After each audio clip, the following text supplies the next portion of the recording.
அனைவருக்கும் வணக்கம் ஃப்ரெண்ட்ஸ். நம்ம இன்றைய டெஸ்ட்டுக்குள்ளே போகலாமா? எந்த பகுதியிலேருந்து தேர்வுன்னு பார்த்தீங்கன்னா 11ஆம் வகுப்பில் பொலிட்டிக்கல் சயின்ஸ்னு ஒரு புத்தகம் இருக்குது. அந்த புத்தகத்தில் உள்ளாட்சி அமைப்புகள் அப்படிங்கிற ஒரு பாடம் இருக்குது. இந்த பாடத்திலிருந்து சில பக்கங்களை மட்டும் நம்ம டெஸ்ட்டாக கொடுத்துருந்தோம். நீங்கள் படிச்சுட்டு வந்திருப்பீங்கன்னு நினைக்கிறேன். நம்முடைய டெலகிராம் குரூப்லையும் கம்யூனிட்டி போஸ்ட்லையும் நான் போட்டு விட்டுருந்தேன். நீங்கள் இன்னும் நம்முடைய டெலகிராம் குரூப்பில் சேரலைன்னா ஃபஸ்ட்டு கமெண்ட்டில் அதுக்கான லிங்க் இருக்குது, ஜாயின் பண்ணிக்கோங்க. நாளைய தேர்வு நாளைக்கு இரவு 9:30 மணிக்கு யூடியூப்பில் நடக்கும். டெஸ்ட்டுக்கான பகுதியை நான் டெலகிராம் குரூப்பில் ஷேர் பண்ணிடுறேன். சரி, ஓகே, நம்ம இன்றைய டெஸ்ட்டுக்குள்ளே போகலாம். ஃபஸ்ட்டு கேள்வியை பாருங்கள். தொழில் நகரங்கள் எவ்வாறு அழைக்கப்படுகிறது? தொழில் நகரங்கள் எவ்வாறு அழைக்கப்படுகிறது? இந்த வீடியோவில் பார்த்தீங்கன்னா 27 கேள்வி இருக்குங்க. இதுக்கான பதில், தொழில் நகரங்களை நகரியங்கள் சொல்லுவாங்க. தொழில் நகரமாக இருந்தால் அதை நகரியங்கள் அப்படி சொல்லுவாங்க. அடுத்த கேள்வியை பாருங்கள். இராணுவ அமைப்புகள் உள்ள இடங்கள் எவ்வாறு அழைக்கப்படுகிறது? தொழில் நகரமாக இருந்தால் நகரியங்கள் சொல்கிறாங்க. அதுவே ஒரு இடத்துல இராணுவ அமைப்புகள் இருந்தால் அந்த இடத்துக்கு பேர் பாளைய வாரியங்கள்னு பேர். பாளைய வாரியங்கள். அடுத்த கேள்வியை பாருங்கள். தண்ணீர் வசதியுடன் கூடிய கழிப்பறையை ஒவ்வொரு வீட்டுக்கும் வழங்கும் திட்டம் எது? தண்ணீர் வசதியுடன் கூடிய கழிப்பறையை ஒவ்வொரு வீட்டுக்கும் வழங்கும் திட்டம் ராஜீவ் ஆவாஸ் யோஜனா திட்டம். அடுத்த கேள்வியை பாருங்கள். இந்தியாவில் 2011ஆம் ஆண்டு கணக்கெடுப்பின்படி ஏறத்தாழ எத்தனை கிராம பஞ்சாயத்துக்கள் உள்ளன? 2011 கணக்கெடுப்பின்படி ஏறத்தாழ எத்தனை கிராம பஞ்சாயத்துக்கள் உள்ளன? இதுக்கான விடை 2.5 லட்சம் இருக்குதுங்க. 2,50,000 கிராம பஞ்சாயத்துக்கள் இருக்குது. அடுத்த கேள்வியை பாருங்கள். காஞ்சிபுரம் மாவட்டம் உருத்திரமேரூரில் கண்டெடுக்கப்பட்ட யார் கால கல்வெட்டு உள்ளாட்சி அரசாங்கம் பற்றி விளக்குகிறது? உருத்திரமேரூர் கல்வெட்டு, சோழர் கால கல்வெட்டு எங்கே இருக்குது? காஞ்சிபுரத்தில் இருக்குங்க. இதை உருவாக்கியவர் முதலாம் பராந்தக சோழன். முதலாம் பராந்தக சோழன். அடுத்த கேள்வியை பாருங்கள். பண்டைய மற்றும் இடைக்காலத்தில் தென்னிந்தியாவில் உள்ளாட்சி அரசாங்கங்கள் வளமையுடன் செயல்பட்டு வந்ததை குறிப்பிடாதவர் யார்? பண்டைய காலம், இடைக்காலம், இந்த காலத்தில் தென்னிந்தியாவில் உள்ளாட்சி அரசாங்கங்கள் வளமையாக செயல்பட்டு வந்திருக்கு. இதை ஆராய்ச்சி பண்ணி சொல்லியிருக்காங்க. ஆனால் இங்கே என்ன கேட்டிருக்காங்க?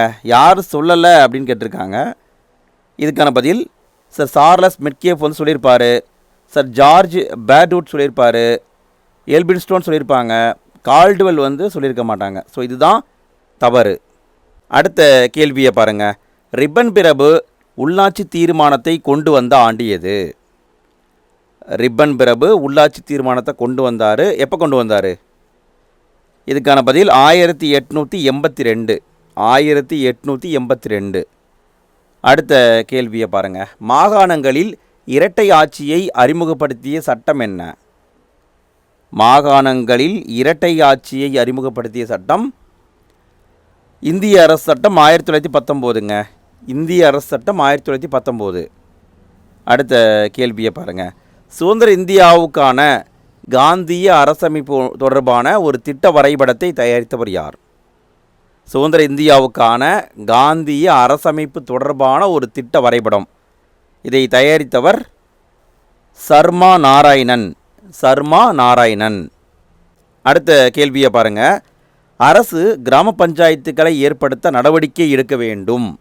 அவைகள் சுயாட்சியின் அலகுகளாக பணிபுரிய தேவையான அதிகாரங்களையும் திறனையும் வழங்க வேண்டும் என்று கூறும் சட்டப்பிரிவு என்ன? சுருக்கமாக சொல்லணுன்னா கிராம பஞ்சாயத்தை பற்றி குறிப்பிடும் சட்டப்பிரிவு என்ன? இதான் கேள்வி. இதுக்கான பதில் சட்டப்பிரிவு 40ங்க. ரொம்ப முக்கியமான ஒரு கேள்வி, பார்த்துக்கோங்க. சட்டப்பிரிவு 40 கிராம பஞ்சாயத்து தொடர்பானது. அடுத்த கேள்வியை பாருங்கள். சமூக மேம்பாட்டு திட்டம் தொடங்கப்பட்ட ஆண்டு எது? சமூக மேம்பாட்டு திட்டம் தொடங்கப்பட்ட ஆண்டு 1952ங்க. 1952. அடுத்த கேள்வியை பாருங்கள். 1957இல் திட்ட வடிவமைப்பு குழு ஒன்றை யார் தலைமையில் மத்திய அரசு அமைத்தது? 1957 திட்ட வடிவமைப்பு குழு ஒன்று அமைச்சாங்க. யார் தலைமையில் அமைச்சாங்கன்னு கேட்டிருக்காங்க. பல்வந்த்ராய் மேத்தா குழு தலைமையில் அமைச்சாங்க. பல்வந்த்ராய் மேத்தா குழு தலைமையில் அமைக்கப்பட்டது. அடுத்த கேள்வியை பாருங்கள். பல்வந்த்ராய் மேத்தா குழுவின் 2 பரிந்துரைகளில் தவறானது எது? பல்வந்த்ராய் மேத்தா குழு 2 பரிந்துரை கொடுத்தாங்க, அதில் எது தவறுன்னு கேட்டிருக்காங்க. இதுக்கான பதில் நிர்வாகம் பரவலாக்கப்பட வேண்டும் சொன்னாங்க, கரெக்டு. ஊரக வளர்ச்சி வட்டங்கள் மக்களாட்சி நிர்வாக அலகுகளாக மாற்றப்பட வேண்டும் சொன்னாங்க, இதுவும் கரெக்டு. தவறானது எதுவுமே கிடையாது. கூற்று 2ம் சரி என்பது தான் ஆன்சர். அடுத்த கேள்வியை பாருங்கள். ஏறத்தாழ 90% இந்திய மக்கள் எந்த ஆண்டு வாக்கில் பஞ்சாயத்து ராஜ் அமைப்புக்குள் கொண்டு வரப்பட்டனர்? ஏறத்தாழ எத்தனை சதவீதம் இந்திய மக்கள் எந்த ஆண்டுக்குள்ள பஞ்சாயத்து ராஜ் அமைப்புக்குள் கொண்டு வரப்பட்டனர்? இதுக்கான பதில் 1960க்குள்ளே கொண்டு வந்திருப்பாங்க, 1960. அடுத்த கேள்வியை பாருங்கள். பஞ்சாயத்து அமைப்புகளின் செயல்பாடுகளை பற்றி ஆராயவும் அதனை செம்மைப்படுத்தவும் இந்திய அரசாங்கம் அசோக் மேத்தா தலைமையில் குழுவை அமைத்த ஆண்டு. பஞ்சாயத்து அமைப்புடைய செயல்பாட்டை ஆராய்ச்சி பண்ணி இன்னும் டெவலப் பண்ணுறதுக்காக அமைச்சாங்க. அசோக் மேத்தா குழு எப்பொழுது அமைக்கப்பட்டது? இதுக்கான பதில் 1977 அமைச்சாங்க, 1977. அடுத்த கேள்வியை பாருங்கள். அசோக் மேத்தா குழு தனது பரிந்துரையை சமர்ப்பித்த ஆண்டு. அசோக் மேத்தா குழு தனது பரிந்துரையை சமர்ப்பித்த ஆண்டு எது? எப்போ பரிந்துரையே கொடுத்தாங்க? இதுக்கான பதில் அடுத்த ஆண்டு 1978 கொடுத்தாங்க. குழு 77 அமைச்சாங்க, 78 அவங்க பரிந்துரையை கொடுத்துருக்காங்க. அடுத்த கேள்வியை பாருங்கள். அசோக் மேத்தா குழுவின் பரிந்துரைகளில் சரியானது எது? இவங்களும் 2 பரிந்துரை கொடுத்தாங்க, இதில் எது சரியானதுன்னு கேட்டிருக்காங்க. இதுக்கான பதில் மாவட்ட பஞ்சாயத்து நேரடியாக மக்களால் தேர்ந்தெடுக்கப்பட்ட அமைப்பாக இருக்க வேண்டும், இது சரிதாங்க. பஞ்சாயத்து ஒன்றியம் ஒரு இடைநிலை ஆதரவுகரமாக செயல்பட வேண்டும், இதுவும் சரிதாங்க. கூற்று 2ம் சரி என்பது ஆன்சர். அடுத்த கேள்வியை பாருங்கள். தவறான கூற்றை கண்டறிக. 2 பாயிண்ட் கொடுத்துருக்காங்க, எது தவறு அப்படின்னு கண்டுபிடிக்கணும். இதுக்கான பதில் உள்ளாட்சி அரசாங்கங்களை வலுப்படுத்த 1978 முதல் 1986 வரை CH அனுமந்தராவ் குழு, GVK ராவ் குழு, LM சிங்வி குழு போன்ற பல குழுக்கள் ஏற்படுத்தப்பட்டன, இது சரிதாங்க. நிறைய குழுக்கள் அமைச்சிருக்காங்க.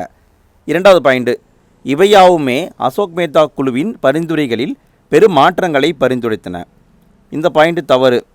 சின்ன சின்ன மாற்றங்களை தான் அவங்க பரிந்துரை பண்ணியிருப்பாங்க. இப்போ பார்த்தீங்கன்னா கூற்று 1 மட்டும் சரி என்பது ஆன்சர். அடுத்த கேள்வியை பாருங்கள். அசோக் மேத்தாவின் பரிந்துரை காரணமாக மாநில பஞ்சாயத்து சட்டங்களில் திருத்தம் கொண்டு வந்த மாநிலங்களில் சரியானது. அசோக் மேத்தா பரிந்துரை கொடுத்தாங்களா, அந்த பரிந்துரையை அடிப்படையாக வச்சுக்கிட்டு மாநில பஞ்சாயத்து சட்டங்களில் திருத்தம் பண்ணாங்க, சில மாநிலங்கள் பண்ணாங்க, அது என்னென்னு கொடுத்துருக்காங்க. இங்கே இருக்கிற எல்லாமே சரிதான். கர்நாடகா பண்ணாங்க, மகாராஷ்டிரா பண்ணாங்க, ஆந்திர பிரதேசம் பண்ணாங்க, குஜராத் பண்ணாங்க, இன்னொன்று இருக்குங்க மேற்கு வங்காளம் அவங்களும் பண்ணாங்க, சரிங்களா. இவங்கெல்லாம் அசோக் மேத்தா குழுவுடைய பரிந்துரை அடிப்படையை வச்சு திருத்தம் பண்ணியிருக்காங்க. அடுத்த கேள்வியை பாருங்கள். 64 மற்றும் 65வது சட்ட திருத்தங்களை கொண்டு வந்தவர் யார்? 64 மற்றும் 65வது சட்ட திருத்தங்களை கொண்டு வந்தவர் ராஜீவ் காந்தி, அவர் தான் கொண்டு வந்திருப்பார், ராஜீவ் காந்தி. அடுத்த கேள்வியை பாருங்கள். தவறான கூற்றை கண்டறிக. 2 பாயிண்ட் கொடுத்துருக்காங்க, இது தவறுன்னு கண்டுபிடிக்கணும். 64 மற்றும் 65வது சட்ட திருத்தம் 1989 ராஜீவ் காந்தி அரசாங்கத்தால் கொண்டு வரப்பட்டது, கரெக்டுங்க.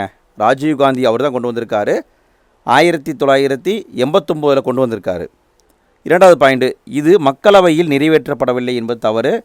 மக்களவையில் நிறைவேற்றம் பண்ணிட்டாங்க, மாநிலங்களவையில் தான் நிறைவேற்றப்படவில்லை. மாநிலங்களவை அப்படின்னு வந்திருக்கணும், சரிங்களா.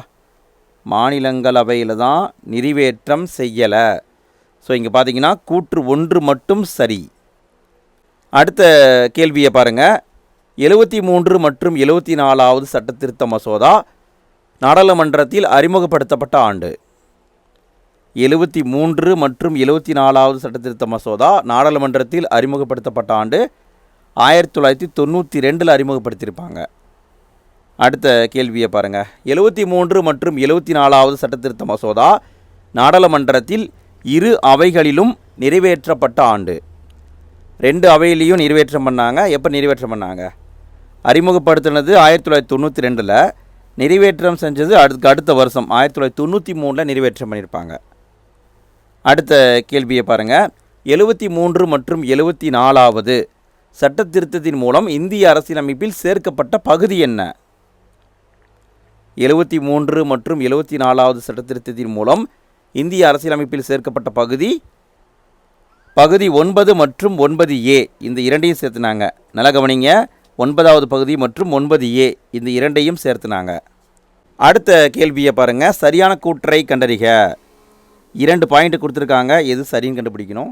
இதுக்கான பதில் 1952ஆம் ஆண்டு சமூக மேம்பாட்டு திட்டம் தொடங்கப்பட்டது. கரெக்டுங்க. சமூக மேம்பாட்டு திட்டம் எப்போ கொண்டு வந்தாங்க? 1952 கொண்டு வந்தாங்க.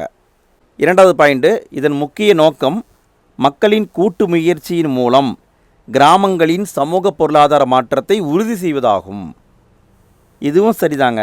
அப்போ பார்த்தீங்கன்னா கூற்று இரண்டுமே சரிதான். 1952 சமூக மேம்பாட்டு திட்டம் கொண்டு வந்திருக்காங்க. அதனுடைய நோக்கம் மக்களுடைய கூட்டு முயற்சியின் மூலமாக கிராமங்களுடைய சமூக பொருளாதார மாற்றத்தை உறுதி செய்தல்.